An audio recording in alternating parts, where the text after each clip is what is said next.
Hi everybody, it's Dandruff with your news Cartridge for Tuesday, January 17th, 2017. Welcome back from the long weekend, but before we move on to this week's stories, AGDQ concluded this Sunday with a record $2.2 million raised for cancer research. Thank you to all those who donated, and I can't wait for SGDQ Summer Games done quick. The extremely creepy platformer known as Little Nightmares has its release date set for April 28th. Check this game out because it looks heavily Tim Burton inspired. The guy who did Nightmare Before Christmas. Bioware says that Mass Effect Andromeda will have a crafting system and it will be, quote, quite different to that of Dragon Age Origins. Instead of pressing the button once, you will press the button an unheard of 3 times. But really, does anyone else feel like crafting systems are all the same these days? You put 2 items in one end and it poops a new one out the other. Oh, we can name the weapons. GTA Online has a new Adversary mode and a new car that will set you back just under $600,000, the Dubauchi Spectre. Overwatch has a new feature as part of its Spectator mode, and it now displays health bars above each character, though it's currently only available on the PTR, but should roll out as part of the next update. Conan Exiles is releasing on January 31st, and it's going to have full mod support on launch day. In other mod news, one was just released for Ark Survival Evolved, which converts all dinosaurs into Pokemon, and of course this prompted some trainers to say, gotta catch them all because that's my mod. They stole my mod! A DMCA claim was filed not by Nintendo, surprisingly, but by another modder who claimed that this mod was too similar to their own, which replaced all dinosaurs with Pokemon. Since then, the DMCA claim has been lifted, and the mod is now back on the Steam Workshop. Moving on to Resident Evil 7, which had not only its trophy list leaked, but the ending was leaked too. I'm not going to spoil it for anyone who doesn't want to know, but if you do want to know, there'll be links in the description down below, as well as links for sources for all of today's stories. Finally, for Resident Evil 7, owners of the game will receive a free piece of DLC in the spring featuring a new character. The game launches on January 24th for Xbox One, PS4, and PC. Did you know Respawn was making a Titanfall card game?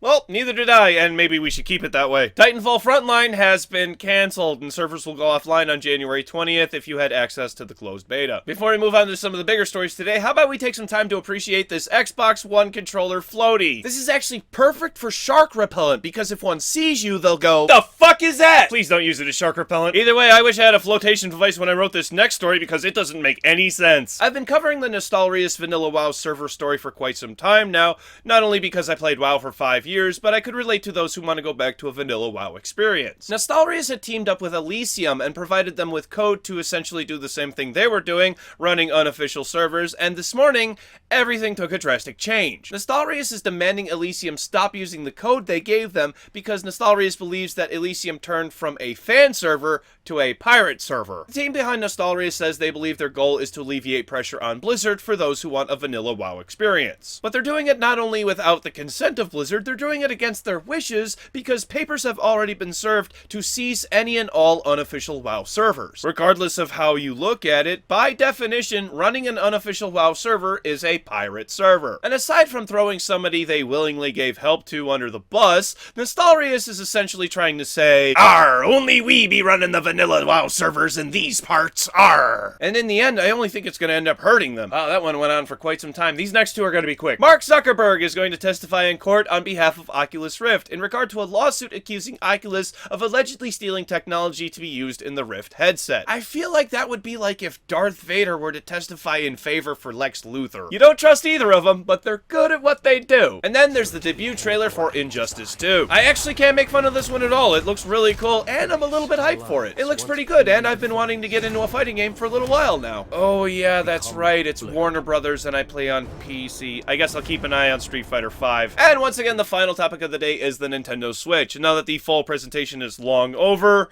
Nintendo has shown their ugly face, and I believe they have set the system up for failure. So let's start off with some things I don't mind, or are actually net positives for the system, with Neo Geo games coming to the Switch. And I mean, who doesn't love some Metal Slug, or, Metal Slug 2? Another reveal is that not all games will require the use of motion controls, and alternative, more traditional control schemes will be included for some games. I wish they would change that to all games, because sometimes you just want to use thumbsticks and don't want to be punching and dodging on the bus. Moving on to the Switch lineup, which is a confirmed 5, yes, just 5 games. The Legend of Zelda Breath of the Wild 1-2 Switch, Super Bomberman R, which is great. Yeah, give Konami a launch title. That's great. Skylanders, Imaginators, and Just Dance 2017. One of the launch titles, The Legend of Zelda, if downloaded and installed digitally, will take up roughly 40% of the internal storage on the Switch. So your options are to buy a really expensive large capacity micro SD card, which Nintendo is saying up to 2 terabyte cards can be used, or have most of the games you own be physical copies. And I'm guessing a certain secondhand video game retailer had nothing to do with the Switch only having 32 gigabytes of onboard storage.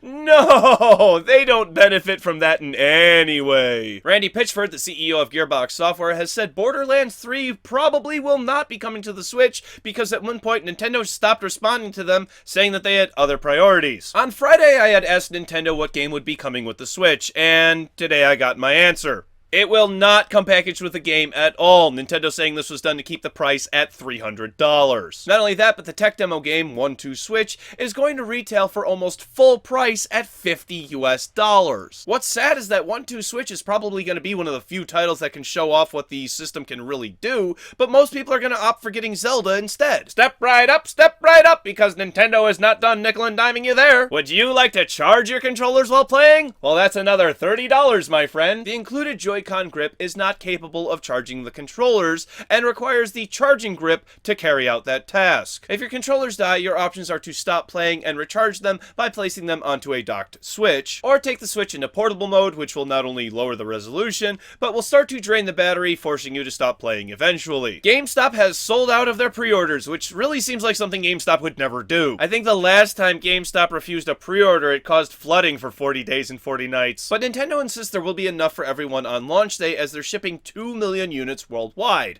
And while that does sound pretty good, they're still unable to keep the mini NES on store shelves, which released almost 2 months ago. Actions speak louder than words. I will take bets right now that we will see shortages on Nintendo Switch. Come on, who's willing to bet with me? Come on, $5, $10, $20.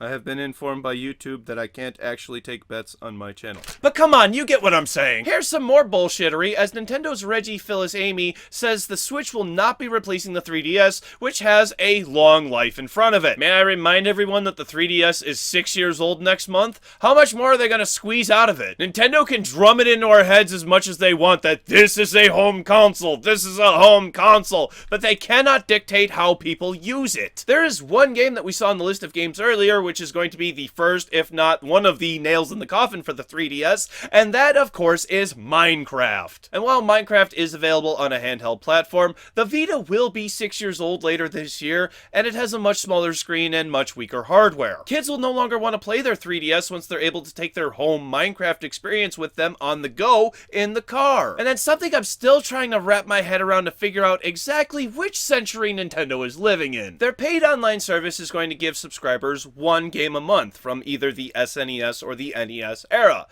And then they're gonna do one of the absolute worst things they could with that game. At the end of the month, Nintendo will revoke this game from you, which to me is some sort of quasi-rental service where the place you're renting from tells you what the fuck to rent. If you don't keep your subscription to PlayStation Plus, Sony takes away the ability to play any of the games you collected during that time, and Nintendo found a way to make a policy worse than that! Other than just pure greed, could somebody please give me some insight as to why Nintendo is doing this ass-backwards policy? Well, you guys know my policy, and that's to do tomorrow's game releases. For PC, The Whimsy Mystery, Arizona Rose and the Pharaoh's Riddles, and Rage Against the Zombies. Thank you very much, everybody. This has been News Cartridge. I am Dandruff. I will see you tomorrow. And what do you call a stolen Tesla? An Edison. Yeah, I'm not happy with the Nintendo Switch. That crap is... Did you know Skyrim... The base Skyrim, not the special edition, is going to be $60 on Switch. $60! A 6-year-old game. You can go buy it on Steam right now for $20. You can go buy it on Xbox 360 for $30. You can go buy it on Steam sale for $7.50. Oh my goodness, what are they thinking? Click over here to subscribe. Click over here for yesterday's episode. Social media links are over here in the top of the description. Don't forget to like and share. Bye!